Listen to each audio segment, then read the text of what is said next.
സ്വയംവര ചന്ദ്രിക അന്നൊരു ബ്രേക്ക് ആയിരുന്നു. അതെ അതെ ജയചന്ദ്രൻ സാറിന്റെയും ചേച്ചിയുടെ വോയിസ്, അത് ശരിക്കും അറിയാവോ?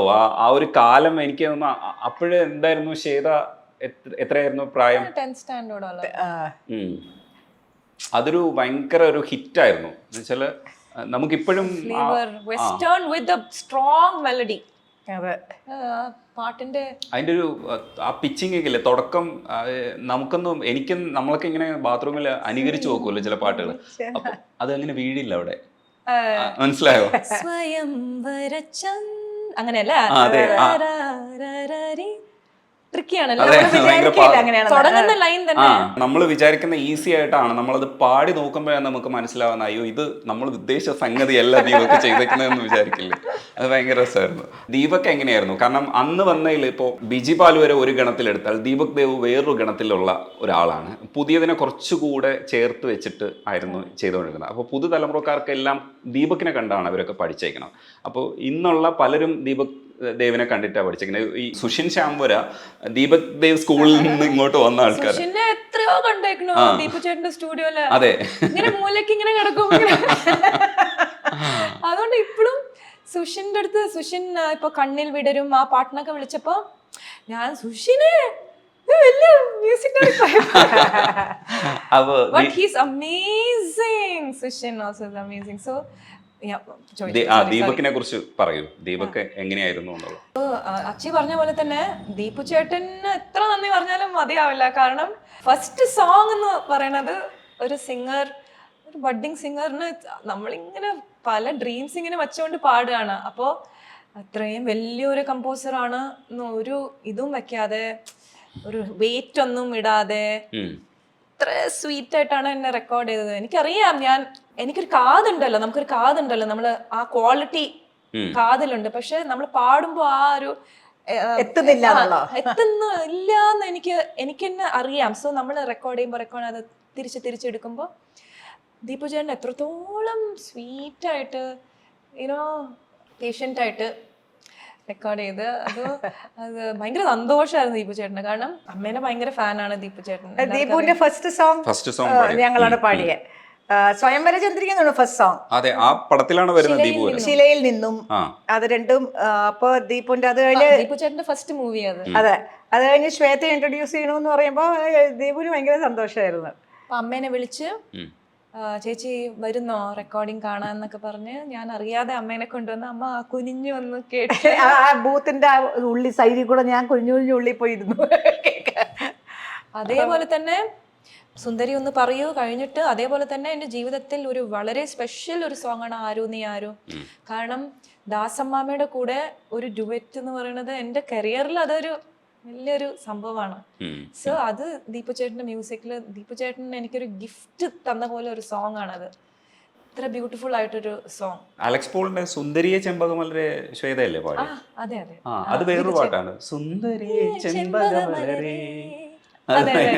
വിധു ചേട്ടന്റെ കൂടെ, വിധു പ്രതാപിന്റെ കൂടെ. ഈ രണ്ട് പെണ്ണുങ്ങൾ പാട്ടുകാരല്ലാതെ എന്താണ് സാറിന് ഈ രണ്ട് പെണ്ണുങ്ങൾ ആരൊക്കെയാണ്, എന്തൊക്കെയാണ് എന്ന് വെച്ചാൽ അതൊരു നമ്മള് പുറത്തുനിന്ന് കാണുമ്പോ വൈഫ് ആൻഡ് ഡോട്ടർ അല്ല, അതല്ലാതെ പുറത്തുനിന്ന് കാണും.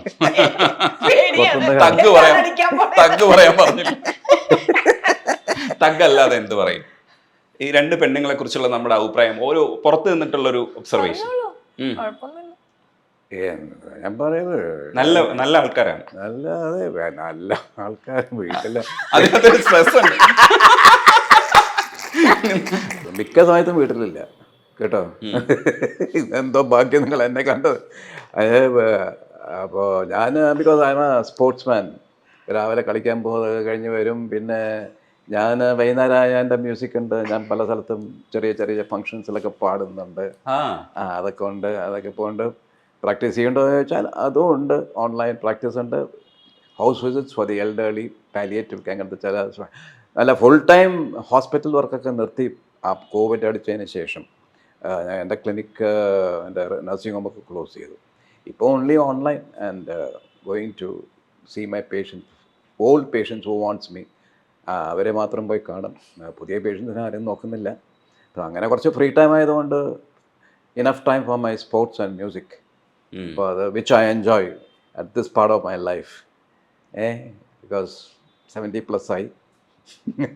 പക്ഷെ ഈ അന്ന് കണ്ടതിന് ശേഷം, അതായത് അന്ന് ആദ്യം കണ്ട സ്വീറ്റി സുജാതയല്ല ഇപ്പോ. അല്ല, ഞാൻ എങ്ങനെയാണ്? നീ കുറച്ചും കൂടെ മാറ്റർ ഓഫ് ഫാക്റ്റ് ആണ്. You are being moulded by your hubby Ashwin. അവിടുന്നാണ് കൺട്രോൾ മുഴുവൻ.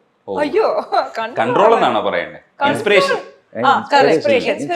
more level headed അല്ലേ, more practical. grew up together 13 years കല്യാണമായിട്ട്. കല്യാണത്തിന് മുമ്പിലത്തെ കല്യാണത്തിന് മുമ്പേ 9 years അറിയും. So literally grew up together. So അവിടെ നിന്നാണ് ആദ്യഘട്ടത്തിൽ ഇവര് ഉയർത്തിയ ചെറിയ പ്രതിഷേധമൊക്കെ മറികടന്ന് അങ്ങനെ മറികടന്ന് വന്നു. പക്ഷെ ആ പ്രേമം ഏത് കാലഘട്ടം വരെ ഉണ്ടായിരുന്നു? ഏതാ നിഷ്കളങ്ക പ്രേമോ? നിഷ്കളങ്ക പ്രേമം. ഇപ്പൊ before she was matured I was already before she was matured. 17+ ആകുമ്പോൾ ഞാൻ ഇത് ആലോചന വന്ന് ഒരു കല്യാണം കഴിക്കാൻ പോകണമെന്നുള്ള തീരുമാനം എടുത്തല്ലോ ദാസേട്ടന്, എല്ലാവരും ചെമ്പൈ സ്വാമി എല്ലാവരും. അത് കഴിഞ്ഞ പിന്നെ വി വർ വെരി ലൈക്ക് ആ കാലഘട്ടമായിരുന്നു ബെസ്റ്റ് അല്ലേ. ഇഷ്ടം ഇപ്പോഴത്തെ കാലത്ത് ഈ സമയമാണ് ഏറ്റവും ഇഷ്ടം ആക്ച്വലി. കാരണം നമ്മള് വി നോ മോഹൻ എന്താണ്, മോഹന്റെ എല്ലാ നല്ലതും ചീത്തയൊക്കെ നമ്മളത് അങ്ങനെ ആക്സെപ്റ്റ് ചെയ്തു.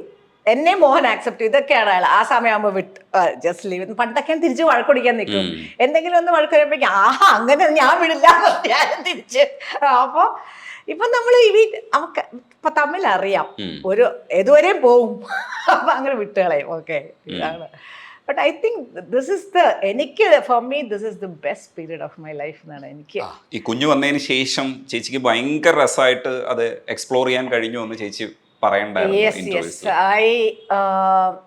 ചിലപ്പോൾ മാത്രം എനിക്ക് പാടാൻ നമുക്ക് വോയിസ് ഫുൾ ടൈം നോക്കാൻ പറ്റുന്നില്ല. നമ്മൾ മോളുടെ അടുത്ത് ഒരു കുട്ടിയെ നോക്കുക എന്ന് പറഞ്ഞാൽ അത് 24 hours സംസാരിച്ചുകൊണ്ട്. ഇവള് പാവം പാടുന്ന ആളല്ലേ, അതുകൊണ്ട് ഇവളെ അധികം നമ്മൾ വോയിസ് യൂസ് ചെയ്യാതിരിക്കാൻ വേണ്ടി നമ്മൾ കുറേ ബുക്ക് വായിച്ചു കൊടുക്കുക, കഥ പറഞ്ഞു കൊടുക്കുക, അങ്ങനത്തെ.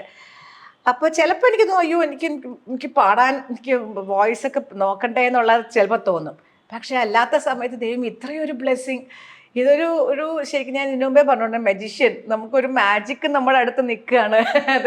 അത് നമുക്ക് പല കാര്യങ്ങൾ അതിൻ്റെ ഞാൻ എന്തൊക്കെ ശ്വേത കൊച്ചിലെ ഞാൻ മിസ് ചെയ്തു അതൊക്കെ ഞാനിപ്പോൾ എൻജോയ് ചെയ്യാണ്. ഞങ്ങൾ രണ്ടുപേരും ഇൻഫാക്ട് മോഹനും അതെ. പക്ഷെ അവള് കൂടുതലും എൻ്റെ അടുത്താണ് കൊഞ്ചി. അപ്പൊ മോഹൻ രാത്രി എൻ്റെ അടുത്ത് കൊഞ്ചി അവളൊക്കെ ഇരിക്കുമ്പോൾ വരും, അപ്പൂപ്പ കൊഞ്ചാൻ വരും അവളുടെ അടുത്ത്. അപ്പൊ അങ്ങനെ ഐ തിങ്ക് അത് കിട്ടിയില്ലെങ്കിൽ കുറച്ചൊരു അസൂയം വരുമല്ലേ? അതെ അതെ, അത് ഭയങ്കര ഒരു സംഭവമാണ്. എനിക്കറിയാം. ഇപ്പൊ ഞാൻ തന്നെ ഇടയ്ക്ക് വീട്ടിൽ പോകുമ്പോ ഉണ്ടല്ലോ, എന്റെ മോളിപ്പോ 1 വയസ്സേ ആയിട്ടുള്ളൂ. അപ്പൊ അവൾ എന്നെ ഐഡന്റിഫൈ ചെയ്യുന്നില്ല, ആരെന്നൊക്കെ ചോദിക്കും. അപ്പൊ ഞാൻ അച്ഛനോട് ഇടയ്ക്കിലേ കാണുന്നു. അതുമല്ല ഒരു മാസത്തിൽ ഒരു ദിവസമൊക്കെ കണ്ടു കഴിഞ്ഞാൽ പിന്നെ അച്ഛനാണെന്നൊക്കെ പറഞ്ഞ് കൺവിൻസ് ചെയ്ത് വരുമ്പോഴത്തേക്കും ഞാൻ അവിടെ നിന്ന് വെട്ടിക്കിടക്ക് എടുക്കൂലേ. ഞാൻ പറഞ്ഞു, എടാ നിന്റെ അച്ഛനാടാ പറയണത്. സിനിമ പോലെ